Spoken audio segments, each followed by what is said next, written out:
In Dr. Reed's laboratory, the mirrors hold secrets. Secrets that defy explanation. The reflections are never quite right. They move independently, twitching fingers when hers are still. The temperature drops and frost forms in patterns that shouldn't exist. The first time she noticed, she thought it was a trick of the light. But the reflections lingered, moving against the natural flow. They touched back a moment too late. The reflections stared back, unblinking. They turned their heads to watch her leave, and the mirror surfaces rippled like liquid. That was just the beginning. The reflections changed, smiling when she wasn't. And every time she looked away, they seemed to get closer. The silence was the worst part. It was a heavy, suffocating silence that pressed down on me, amplifying every rustle of leaves and creak of branches. I patrolled the gravel paths, my footsteps echoing in the stillness. My flashlight beam danced across weathered headstones, names and dates blurring in the darkness. Sometimes I imagined whispers carried on the wind, voices from beyond the grave. I told myself it was just my imagination, the loneliness playing tricks on me. But deep down, a shiver of unease ran down my spine. Have you ever noticed that your reflection sometimes moves a fraction of a second too late? Too fast to be sure, but enough to be suspicious. They found Dr. Eleanor Reed's research notes 3 days after she disappeared, scrawled in margins, repeated on pages. They're using our reflections to learn our movements. The security footage from her lab showed her working alone at 3:27 a.m. At 3:28, she looked up at something off camera. At 3:29, she began screaming. At 3:30, the Eleanor in the mirror stopped mimicking her movements. At 3:31, she was gone, but her reflection remained, staring at the camera. We didn't believe her theories, not until we reviewed older footage. In every mirror, in every window, in every reflective surface, the movements were wrong. Microseconds off, learning, practicing, and they're getting better. The human brain processes visual information with an 80-millisecond delay. We've accepted this lag our entire lives. But Dr. Reed discovered something troubling. The delay is growing, currently 83 milliseconds. Next month, 86. By next year, 100. They're creating a gap, a space between action and reflection. A door. Here's an experiment. Raise your hand and look in a mirror. Did your reflection match you exactly? Are you sure? Try again. Faster this time. Keep trying until you catch it, practicing on its own. Dr. Reed's final notes mentioned the cold, how the air temperature around mirrors has dropped 0.3 degrees annually for the past decade. How reflective surfaces fog differently now, how her breath seemed to cloud on only one side of the glass. But the most disturbing part, she discovered we're not seeing our reflections anymore. We're seeing what they want us to see. The real reflections stopped matching us years ago, we just didn't notice. An interdimensional membrane, she called it, growing thinner. Two universes pressing against each other like hands on opposite sides of a frosted window. But in their world, they've evolved differently, learned to hide, to wait, to replace. They're patient. They've been practicing our movements for generations, learning to move like us, sound like us, replace us, look in the mirror, really look. That cold feeling on the back of your neck, that's recognition, your body remembering what your mind refuses to accept. Your reflection just blinked on its own, and now it's noticed you noticing. Symptoms of replacement include increasing paranoia about reflective surfaces, the sensation of being watched while sleeping, finding rooms colder than you left them, brief moments of lost time, the feeling that your movements aren't entirely your own, family members claiming you seem different. The growing certainty that you've already been replaced, Dr. Reed's last written words, don't let them know you can tell the difference.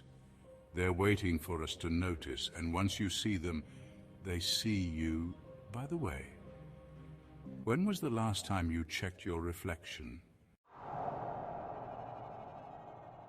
One particularly cold night, things started to change. The air was thick with an unsettling silence, broken only by the occasional rustle of leaves. The moon hung low, casting an eerie glow over the landscape, making shadows dance in the corners of my vision.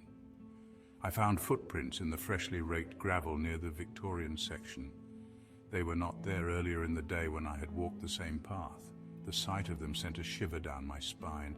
They were small, delicate footprints, like those of a woman leading right up to Blackwood Crypt. The crypt had been sealed for decades, its entrance covered in ivy and moss. Who could have left these prints? My blood ran cold. I was sure I'd been alone just moments ago. The graveyard was supposed to be deserted at this hour. The realization that someone or something was there with me was terrifying. Later that night, I swore I saw a statue move. It was a fleeting moment, but enough to make my heart race. The statues had always been still, silent guardians of the graves. It was a marble angel, its face weathered and worn, its gaze fixed on the path below. The angel had stood there for as long as I could remember, its expression unchanging. As I passed, its head turned, following my every step.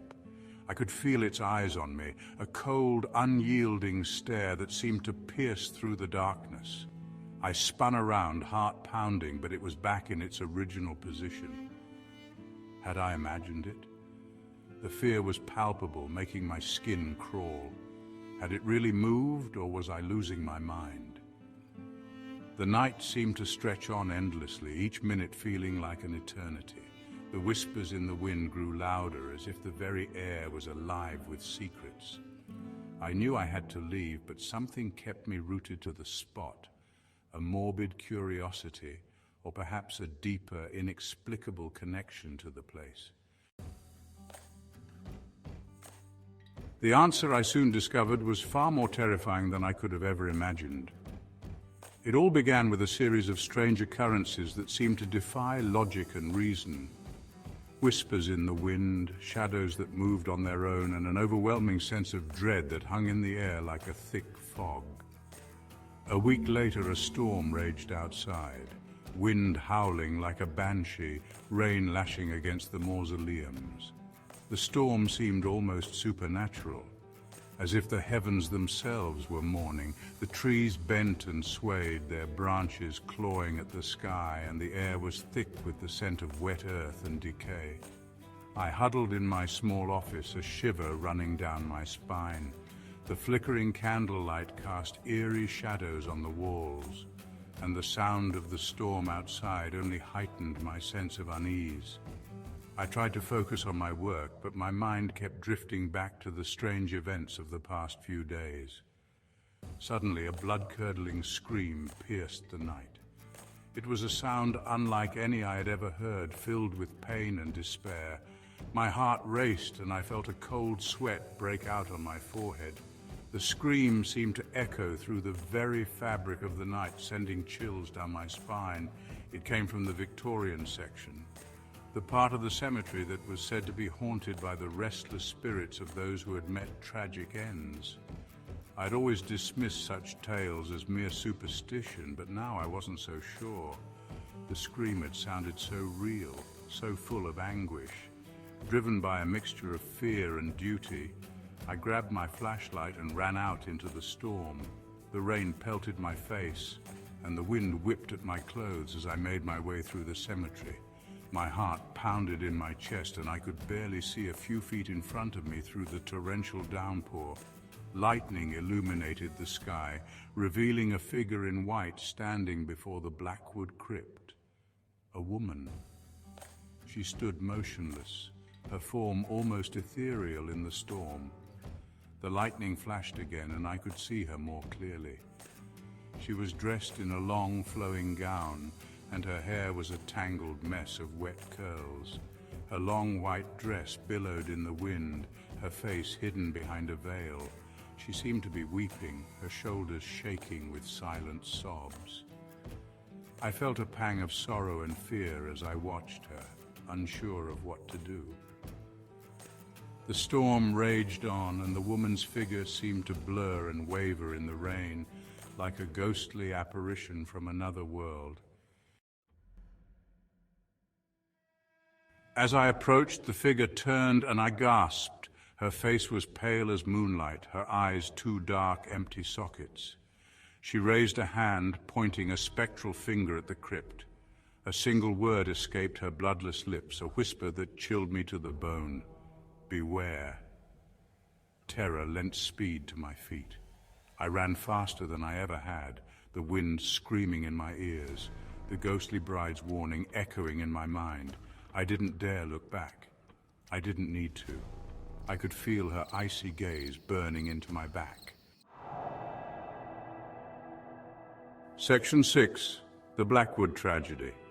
The tale of the Blackwood tragedy is one that has haunted this town for generations. It is a story whispered among the locals, a dark chapter in our history that refuses to be forgotten. The events that transpired on that fateful night have left an indelible mark on all who hear it. I didn't stop running until I reached my office. Slamming the door shut and bolting it tight, my breath came in ragged gasps, my mind racing with the horrors I had just witnessed. The shadows seemed to close in around me, and every creak of the old building sent shivers down my spine. I knew I was not alone, that something malevolent was lurking in the darkness, waiting for the right moment to strike. Huddled in a corner, my heart pounding against my ribs, I knew I couldn't stay silent. The fear was overwhelming, but I had to find a way to make sense of what was happening.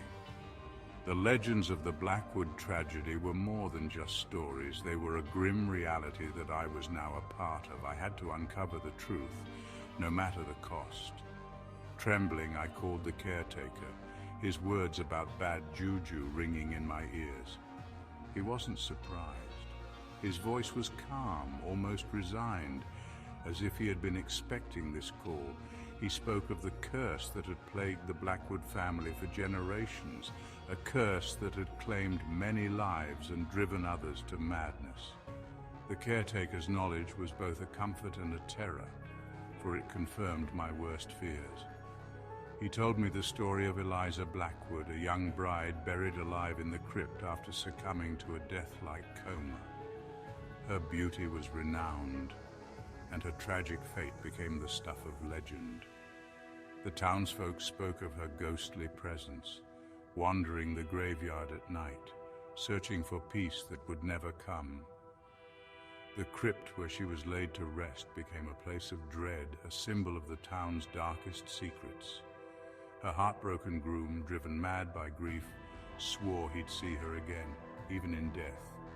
His love for Eliza was so profound that it transcended the boundaries of life and death. He spent his days in mourning, his nights in restless torment, unable to escape the memory of his beloved.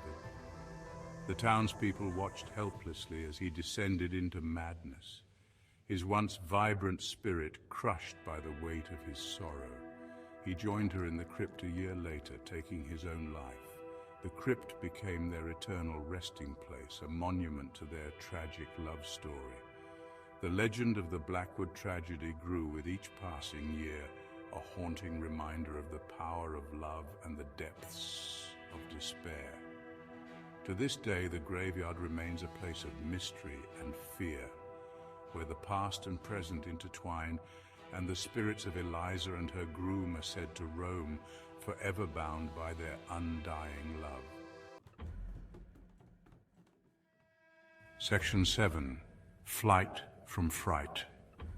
I didn't wait for the caretaker to arrive. I grabbed my things and fled, the ghostly bride's warning echoing in my mind. I never looked back. I left behind the job, the cemetery, and the horrors that haunted Blackwood Crypt. The memory of that night, however, continues to haunt me. The silence of the graves, the moving statues, and most terrifying of all, the chilling encounter with the weeping bride. Section 8. The Secrets We Bury. I learned a valuable lesson that night. Some secrets are best left buried. The dead have their own stories, their own sorrows, their own ways of making themselves known. And sometimes It's best not to disturb their slumber. Now, whenever I see a graveyard, a shiver runs down my spine. I remember the chilling encounter with the weeping bride and the terror that gripped me that night.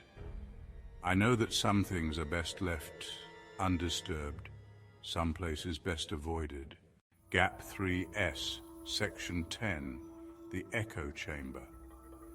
There are moments when reality itself seems to fracture, when the line between what is real and what is imagined becomes a blur.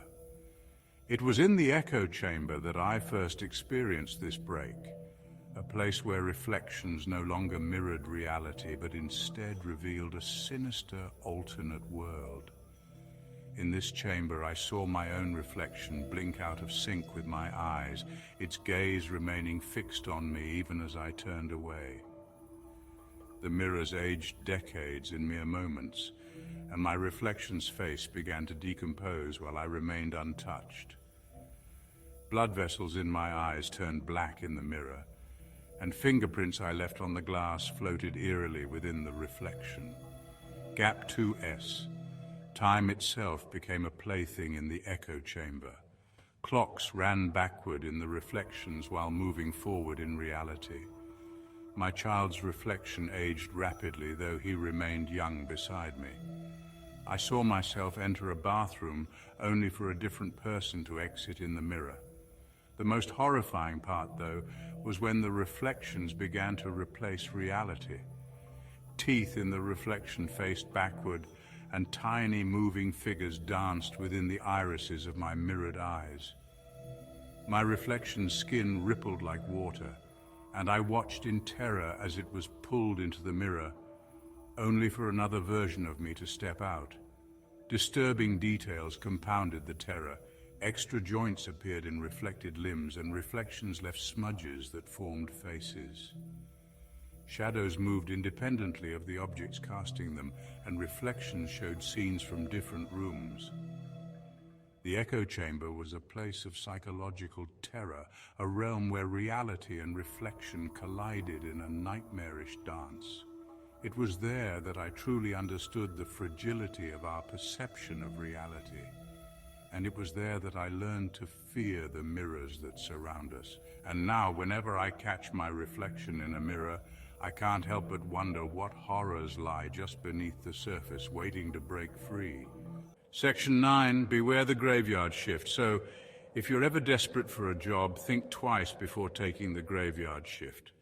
The pay might be good, but the price you pay in fear might be far greater. Remember the weeping bride of Blackwood Cemetery. Remember her warning, and remember this: some things are best left undisturbed.